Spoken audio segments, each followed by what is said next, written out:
नमस्कार मित्रों, RVIF PCS classes में आप सभी का स्वागत है। आज हम लॉर्ड कैनिंग जो कि भारत के पहले वायसराय हैं, इनके शासनकाल की प्रमुख घटनाओं को बताएंगे जो कि आपकी सभी प्रारंभिक परीक्षा के लिए महत्वपूर्ण है। चलिए शुरुआत करते हैं लॉर्ड कैनिंग। तो लॉर्ड कैनिंग का शासनकाल क्या होगा इसके बारे में बता देते हैं। लॉर्ड कैनिंग के समय 1857 की क्रांति होती है। 1857 की क्रांति से पहले का जो समय है, जब ये वायसराय से पहले भारत के गवर्नर जनरल थे, तो उस समय इनका शासनकाल था 1856 और 57। लॉर्ड कैनिंग से पहले डलहौजी का शासनकाल था जो कि 1848 से लेकर 1856 तक का लॉर्ड डलहौजी का शासनकाल था। 56 से 57 इनका ऐसा कार्यकाल था जब भारत में 1857 की क्रांति होती है और क्रांति के बाद जो ईस्ट इंडिया कंपनी का शासन समाप्त करके महारानी या सम्राट का शासन भारत में लागू हो जाता है। ठीक है, तो 1856-57 में की बातें इनके शासनकाल की क्या है, हमने देखा था। 1854 में वुड डिस्पैच एक्ट आता है। 1854 का वुड डिस्पैच एक्ट, ये वुड डिस्पैच एक्ट जिसे शिक्षा का मैग्ना कार्टा कहा जाता है, इसकी सिफारिश के आधार पर 3 विश्वविद्यालय बनाए जाने थे जो कि कलकत्ता, मद्रास और बॉम्बे। कलकत्ता, मद्रास, बॉम्बे में 3 विश्वविद्यालय 1857 में बनाए गए। तो ये लॉर्ड कैनिंग के शासनकाल में हुआ। लॉर्ड कैनिंग के शासनकाल की घटना है।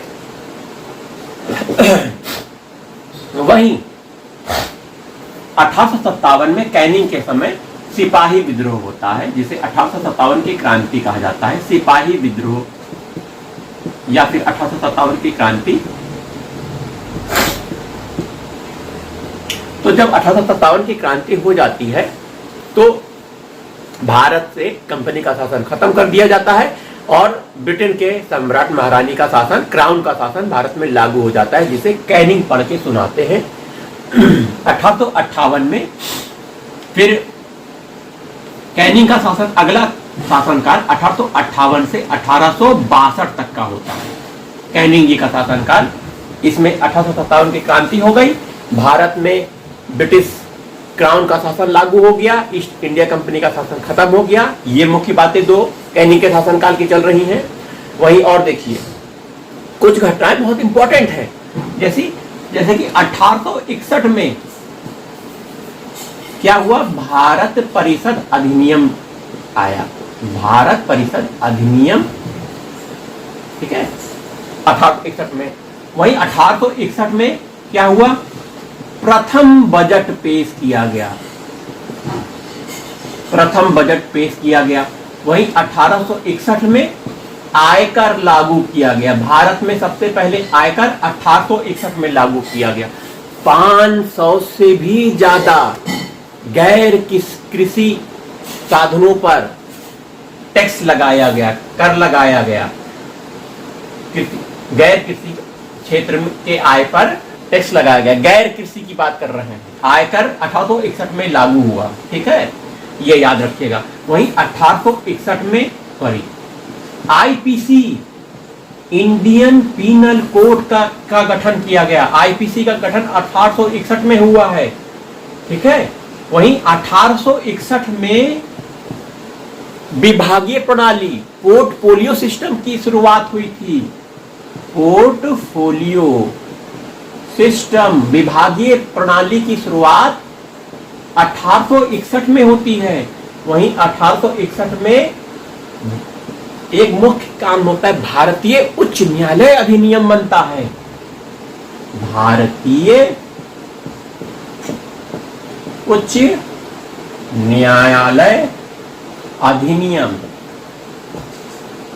तो भारतीय उच्च न्यायालय अधिनियम जब बना तो भारत के जो सुप्रीम कोर्ट हैं उनको उच्च न्यायालय कहा जाने लगा। 1861 में 61 से भारतीय उच्च न्यायालय अधिनियम बना और 1861 से भारत में उच्चतम न्यायालय को उच्च न्यायालय कहा जाने लगा।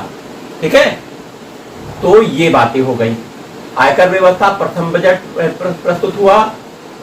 वहीं 1861 की एक और बातें हैं, इंडियन काउंसिल एक्ट, इंडियन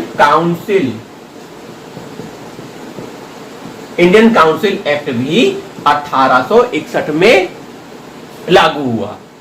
वहीं 1857 की क्रांति थी, उसके संबंध में जो सैनिक का जो भारत और अंग्रेजी सैनिकों का अनुपात था, उसके संबंध में सिफारिश करने के लिए एक कमीशन गठन किया गया था, पील कमीशन। पील कमीशन ने सिफारिश की थी, यह कमीशन 1858 का है। इसने सिफारिश की थी, क्रांति के बाद सिफारिश की थी कि भारतीय सैनिकों की संख्या के अनुपात में ब्रिटिश सैनिकों की संख्या बढ़ाया जाना चाहिए, क्योंकि यदि विद्रोह हो जाता है तो ब्रिटिश सैनिक ज्यादा होंगे तो विद्रोह को दबा देंगे। तो इस तरह लॉर्ड कैनिंग के शासनकाल की मुख्य बातें आप जान गए, जिसमें प्रथम बात आपका सिपाही विद्रोह होता है। वुड डिस्पैच एक्ट के तहत 3 विश्वविद्यालयों की स्थापना होती है। वहीं पील कमीशन का गठन भी इन्हीं के शासनकाल में होता है। पील कमीशन सिफारिश करता है कि ब्रिटिश सैनिकों की संख्या भारतीय सैनिकों की संख्या के अनुपात में बढ़ाई जानी चाहिए। वहीं भारतीय उच्च न्यायालय अधिनियम बनता है 1861 में। 1861 में पोर्टफोलियो व्यवस्था प्रारंभ होती है।